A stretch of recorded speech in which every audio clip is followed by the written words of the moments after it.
Pierre! What a crowd! Unbelievable. In 5 days to bring a crowd like this. James, way to go. This is a group of people who are ready to take back control of their lives and make Canada the freest country on earth.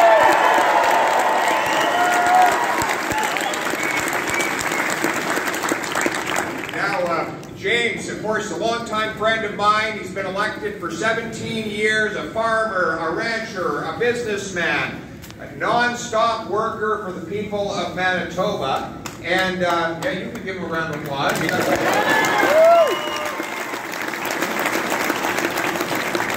James actually, he helped me out a lot when I was a young guy. You know, I was 25 years old, elected to Parliament. The first time, and talking too much, as young men sometimes do. And Stephen Harper pulled James aside.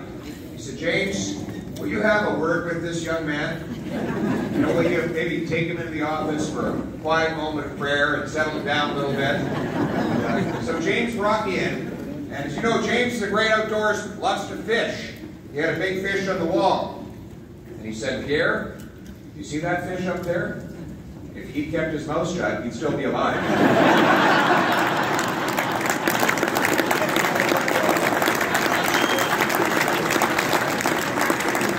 And then the conversation was over. That was it. You know, he also pointed out what to do if there was an emergency. Well, there is an emergency. You need to have your membership by Friday or you can't vote. That's an emergency. Imagine losing your right to vote because you forgot to get your membership. That's exactly what Justin Trudeau wants you to do. He wants you to forget to sign up so that you don't vote for me and we get a weak, mushy, liberal leader who can't beat Justin Trudeau and leaves the Liberals in power for another 4 years or any of You need to get your membership. Because if you don't take an interest in politics, politics will take an interest in you, right? And your wallet. Or brutally put, if you're not at the table, you're on the menu, right? So you've got to be at the table. You've got to get your membership. And it's great to be here with Marty Morantz, the great member of Parliament. When I got to town today, Marty said we have to go visit our seniors. They built this country. So he took me yesterday. Marty took me to a senior's home. He said I was going to be a big star when I walked in. And so I walked up to a lady and I said, do you know who I am? She said, no, but if you ask the nurse, she'll tell you who you are.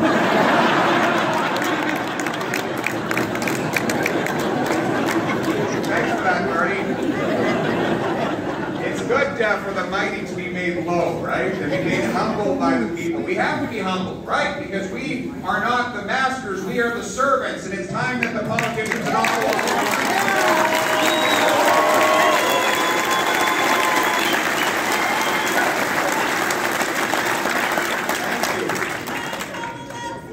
God, I love Manitoba right back. Absolutely. God love you. Thank you. I'm from the prairies, of course.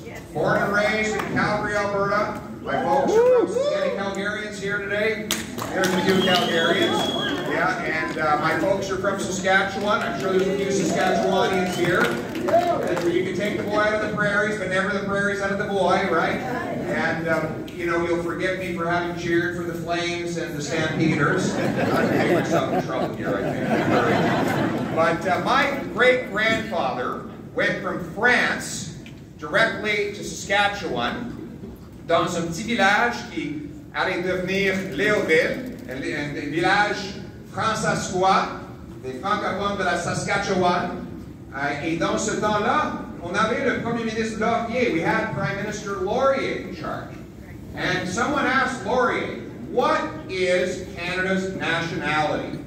Now, if he'd been in Europe, he would have, for example, said in Scotland it's Scottish, Ireland, Irish, in France, French. But in Canada, we were already so mixed up that you couldn't define us by any particular background or religion. We had our First Peoples, we had the Scots, the Irish, the English, many from Asia had already arrived. And so he defined us differently. He said, Canada is free, and freedom is its nationality. And so it is.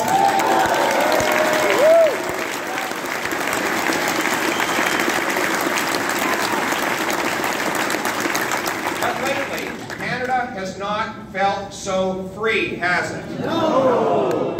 You might be that 14-year-old girl suffering from depression after 2 years separated from your sporting and social activities. You might be that grandmother, who came up to me when I was in the East Coast, and she had a necklace on, and inside the necklace there was part of the remains of her grandson who died. He was lethally ill, but she couldn't get on a plane and go visit him because she had a bad reaction to her first vaccine and therefore couldn't get a second one. You might be the hardworking trucker who delivered goods and services.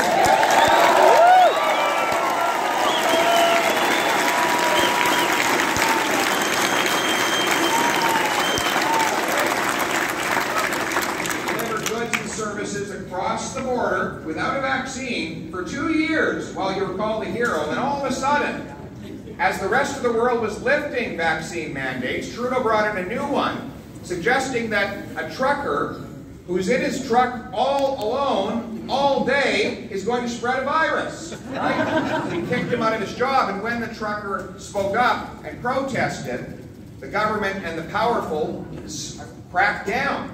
They brought in an emergency act to seize bank accounts and suspend the rule of law. And then liberals like Jean Charest accused our truckers of being criminals merely for speaking up for themselves and for their rights. Ladies and gentlemen, this is not medical science, it is political science.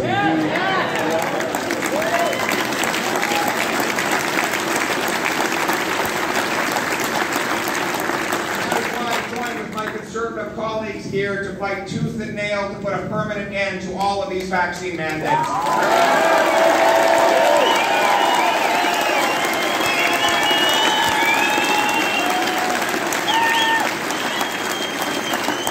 But it's not just our medical freedoms that have been under attack, it's our economic freedoms. You might be that single mom who's skipping meals so your kids don't have to because of food price inflation.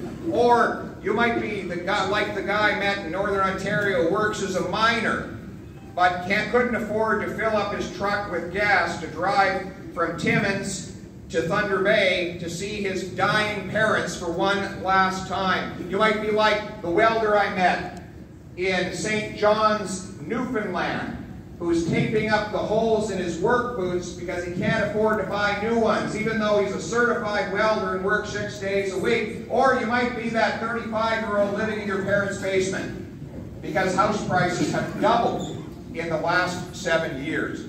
Why are these prices rising? Well, the cost of government is driving up the cost of living. Inflationary deficits have added $500 billion of new cash. That's bidding up the cost of goods. Inflationary taxes make it more expensive for our businesses to produce those goods. The more government spends, the more things cost. It's just inflation, isn't it?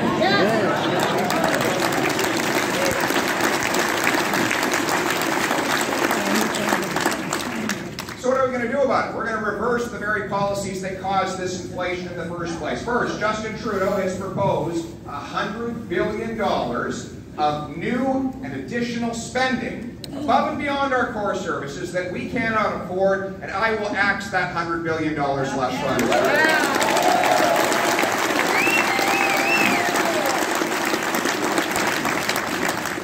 $35 billion infrastructure bank. We need infrastructure, but we don't need another bank. What's the bank for? Well, it's going to give bonuses to executives, even though the bank has been there for 5 years and hasn't completed a single solitary project. And it's giving out loan guarantees to powerful multinational corporations so that in the event that the project is profitable, they get the money, but in the event that it goes over budget, the taxpayers have to bail them out with loan guarantees. I'm for the free market. The business does its job on time, on budget, let them profit. But if they go over budget, taxpayers should not bail them out.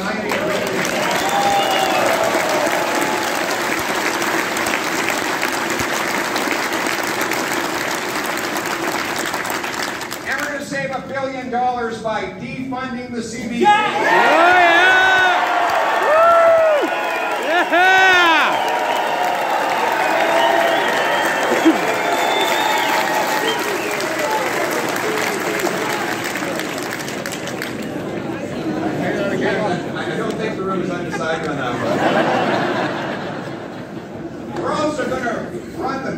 finances the way you run your own. If you bring in another dollar of spending in your household, you find a dollar of savings to pay for it, right? That's normal. Because as the great economist Thomas Sowell said, the first law of economics is scarcity. People always want more than there is to have. And the first law of politics is to ignore the first law of economics, right? Every creature, the microbe on the ground, the birds in the trees, the fish in the seas must live with scarcity, maximize use of limited resource. Every creature except the politician, who just puts the scarcity on everyone else through higher taxes, debt, and inflation. Well, we're going to put an end to that by passing the pay-as-you-go law. Here's how it works. Very simple. If the government brings in a new dollar of unbudgeted spending, they have to immediately find a dollar of savings to pay for it. That will cap the cost of government so the taxpayer and the economy can catch up. The Americans did this for about 4 years in the 1990s, and for the only time since I've been alive, they actually balanced their budget and paid off $400 billion in debt. As soon as the law was lapsed, they went back into deficit, proving once and for all that politicians need legal limits on their spending. You've been pinching your pennies for long enough. It's time politicians started pinching their pennies.